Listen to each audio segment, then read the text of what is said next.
Hey guys, today we're just going to do a quick little video on my maintenance of my Traeger. So I will show you kind of what I do. So I got some big cooking come up next weekend, do a little bit of catering. So what I'm going to do is the first thing I'm going to do is empty the hopper and then replace it with a different flavor pellet, as that's what I like to do depending on what type of meat I'm cooking. So I'm behind the Traeger. On certain models you actually have this kind of dump flap here, and it literally just allows me to empty my pellets a little bit easier than some other models. And another thing I've done is I removed the little the safety tray in here. Don't tell on me, all you Traeger haters, but this way it helps me scoop it out a little bit better, and then I can replace the pellets a little bit easier and go from there and get a little different flavor in my food. All right, so now I'm going to use my handy little shop vac, and I'm just going to vacuum out all the dust and sawdust out of here, kind of thing, just to keep it clean for the next burn.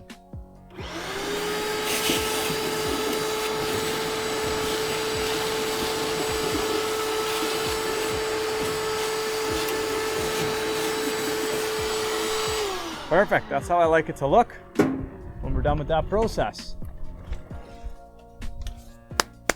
All right, now we're gonna fill her back up with some new pellets, and I went to Costco and picked up the Gourmet Blend, which is actually one of my favorites. It's a super good price, and I love the mixture. So I like to fill it right up to the top, last me a little longer. I think it holds about 18 to 20 pounds in this hopper on the Pro 22. Right on.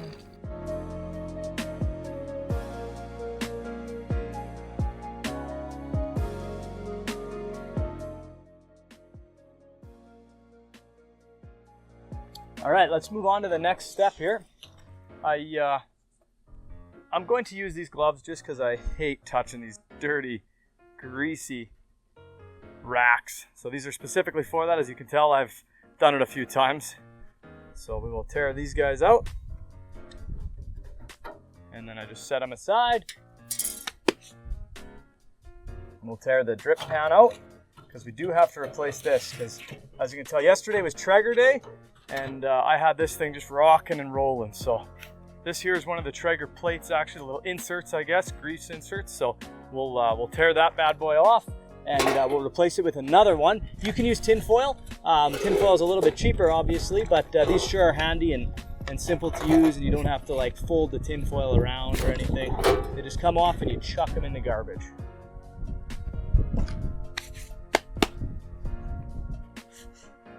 Right on. So next step, take away the heat deflector, and we'll just tap it off and set that one aside. Don't worry if they warp a little bit, just from the high heat and whatnot, especially here in Canada over -40, and then we'll crank this thing up to 400.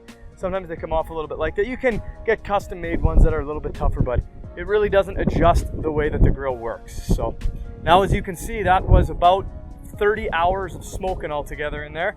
So we're gonna vacuum all that out. That's the next step that we do.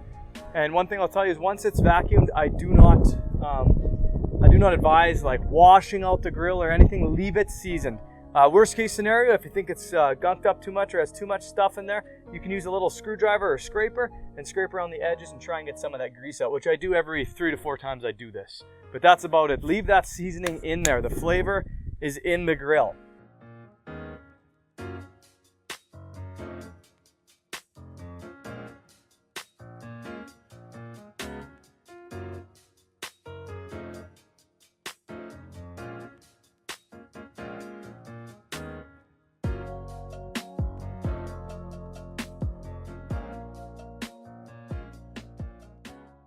So basically what I did there is I vacuumed it all out, all the sawdust out of there. So I don't like to wash it for simple facts like you put soap in there and whatnot, changes the flavor. You want it to be seasoned. You're just getting rid of the sawdust so there's no fires in the barrel. So clean it up I try to go every 20 hours, but with Traeger Day happening yesterday, I had this bad boy going for quite a few days, prepping and getting ready, and then obviously doing the big cook yesterday. I had lots of stuff going on. You can check my Instagram page for that. It was a ton of fun.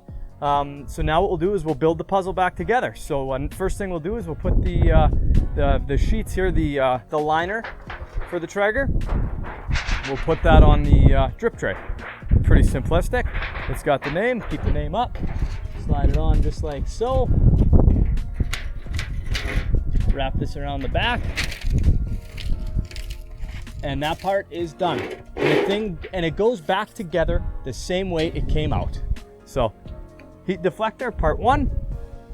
There's literally 2 spots only one spot it can go, 2 little latches on both sides. So it only fits in one way. Then same thing with the drip tray. All fresh line. And I do like to change the liner quite a bit. I know lots of guys like, oh, I go a really long time.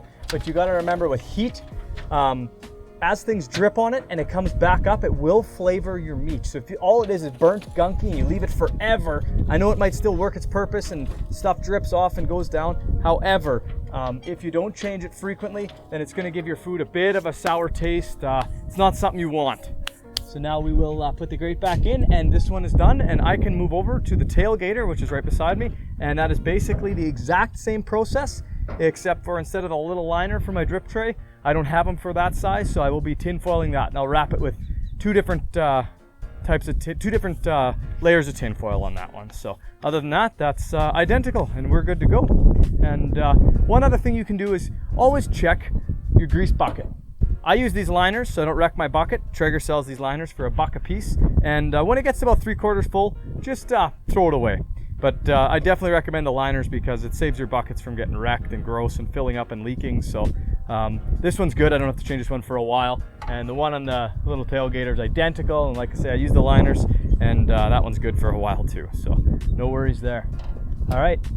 Have a good day, guys.